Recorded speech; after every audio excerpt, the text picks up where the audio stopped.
Is A Brothers of Tale of Two Sons only playable when free? Well, let's find out. I'm just gonna call this game Brothers because the title is a mouthful to say. Anyways, this game follows along two brothers who are sent on a journey to a big tree to recover something that can heal what is probably their father from a disease he is suffering from. I'm just inferring this as the game has absolutely no dialogue in it, but instead uses a lot of motions and tone to kind of set the story and give you an idea what is happening. I will talk more about that later. So you travel controlling both brothers at the same time, and wait, both at the same time?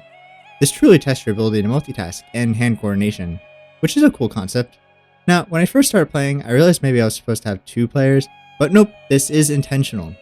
While you travel, you'll meet some people and help each other out as much as possible. I have also never seen two brothers get along so well before. But yeah, basically the whole game is traversing the world to find the tree with puzzles in your way. So what is bad about this game?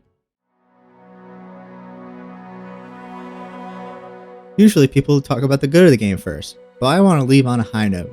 So the bad comes first. I want to talk about the controls mainly. Now I do have to admit, it seems like the game was supposed to be played with a controller, but I didn't know that at the time and used the keyboard. With the keyboard, this game feels really clunky. Not enough to like ruin the entire experience, but enough to really get on my nerves a bit. Also, I think not being able to change your controls is not great, because the controls for controlling the younger brother was just not comfortable, at least for me, and made it harder to play. Another thing I didn't like as much is how much you have to hold down buttons when it isn't fully needed. There are multiple instances where you have to grab onto something with both brothers at the same time, and you have to remember to not let go, because if you do, you will fall down or something, restarting you from the next checkpoint. Which I think is weird when they have you jumping automatically, but nothing else. It was especially painful at one point where you're on a glider, you have to hold down the interact keys for both brothers this whole time, and it was just so uncomfortable after a minute. With the story, there's only one thing I didn't enjoy as much as I would hope. That was the interactions with the random NPCs in the world. Now, as you play, you can interact with these NPCs that are all laid out throughout your levels and stuff. They don't do anything besides show off the personalities of others and how they interact with the world and others. But I just never felt the need to do them, as they weren't actually rewarding enough and you already got enough of what they are like through playing the game. Now, there is one interaction that left me appalled and saddened, which I wish didn't leave it as they did. I don't want to spoil what it is, but it's an extremely sad situation where the brothers interfere and then they just dip. And I kind of wish the brothers did a bit more, or that you could do a bit more there, but you don't. Last thing I want to point out is something that actually made me want to stop playing immediately. And it was the part where you have to use both brothers to move up an elevator. What's so bad about this? Well, it is extremely slow. The worst part is, it happens within the first 5 minutes of the game. It takes a whole 2 to 3 minutes where you just have to sit there and hold down a button.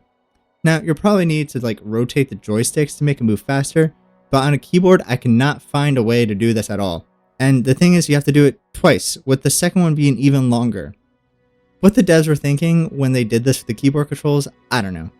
But anyways, before I get to the good, I actually want to talk about something else. Talk about how insanely good this game is for practicing multitasking skills. Being forced to control two characters at once is challenging to do at first, but once you get the hang of it, it feels actually kind of good.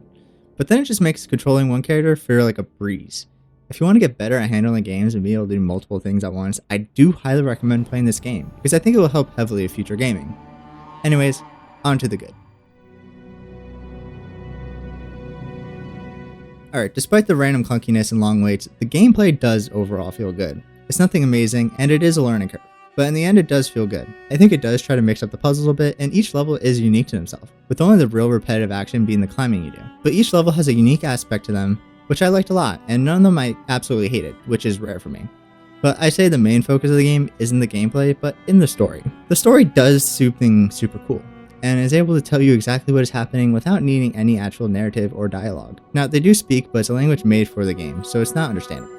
But the way they use cutscenes and body language with the characters does a great job portraying the story, and I just knew exactly the emotions and what they planned on doing along what was going to happen next. I never felt stuck or lacked in understanding what needed to be done, which as well, I love, because I can just smoothly travel through the game and enjoy the story. The story itself is a great story as well. Now, it is a sad one, and I don't want to spoil much about it, but I will say if you want a happy ending, this may not be the game for you. But it does have some neat touches, like early on you find out the little brother can't swim.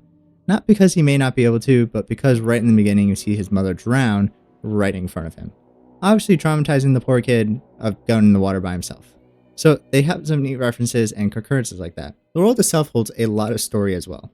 As you travel, you don't walk through woods or deserts or ice mountains that are just scenic areas, but instead each level has a lore to it that gives it their own personality. Now, sadly, we never know exactly what happens in the areas, but the remnants can let you infer the story of the land.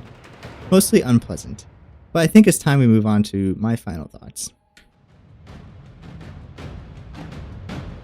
Brothers: A Tale of Two Sons is a game I would highly recommend playing with a controller and not a keyboard. But besides that, it offers a unique gameplay experience that can truly challenge your multitasking abilities, while also delivering a fun but sad story, exploring the lands where the brothers live. So, do I believe the game is worth the full price tag of $14.99, or would have only played it free or at a discount? Honestly, I don't think this game is worth the full price.